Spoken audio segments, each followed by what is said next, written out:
While many have already started their higher learning education journey after completing high school, these parents need support with their adult children with serious intellectual and developmental disabilities. Once they are over 26 years old, there are no schools, no facilities that caters for autistic adults. I have to come with him to work because he has autism. He cannot stay alone. He needs to be under supervision 24/7.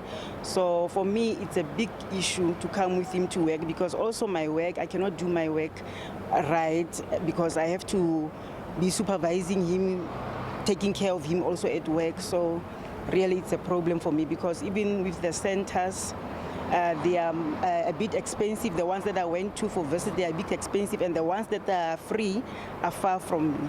I have a son who's on the autistic spectrum, but he's nonverbal and he communicates, using other methods, pointing letters, but with me it's just with signs, taking my hands, showing me what he needs. So he constantly needs support and someone, taking care of him.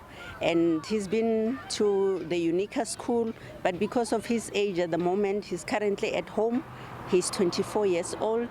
I did it on my own because there is nothing that the government has prepared or set up for the school leavers, the 18-year-old who are on the spectrum. So it is a private care center. It's a private. There is no social development that is involved. There's no Department of Education that is involved in doing that. You are on your own. Namsa Masoka is a speech therapist whose child is autistic. She established the Daisy Autism Village last year after realizing her son would have nowhere to go after completing school. The residential facility caters for autistic adults from 18 to 35 years old. Masoka says she understands challenges that most parents go through with their mentally challenged children. She created an inclusive, safe, nurturing, and empowering space where they can thrive. Her holistic curriculum offers skills comprising poultry farming, culinary skills, vegetable gardening, and arts and craft. We also have an educational program, and the educational program would be basically keeping their minds stimulated through doing fine motor activities, gross motor activities. We also do things like your puzzles. We also do cognitive stuff, which involves speech and language therapy, where they are expected to name or to do like certain school type of activities.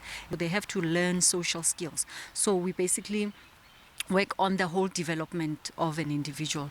And also part of the curriculum is also teaching them to become independent, because most of which they struggle even with bathing themselves. Some of them still needs assistance with bathing themselves. We also help them and teach them how to make their own bed so that they gain independence. Government says there's a growing need for such care.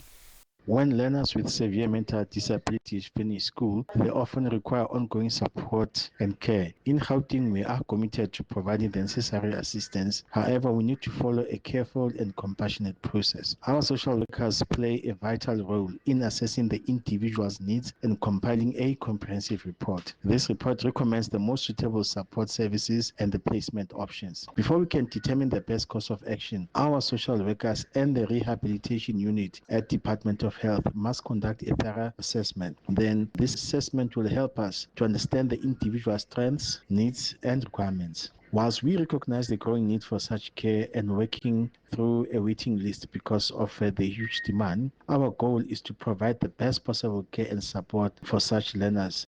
These parents are pleading with government to collaborate with private centers to alleviate the long waiting list problem. They believe such centers can also assist in keeping their children occupied to relieve some of the social problems they are experiencing. Refile Mekwa, SABC News, Pretoria.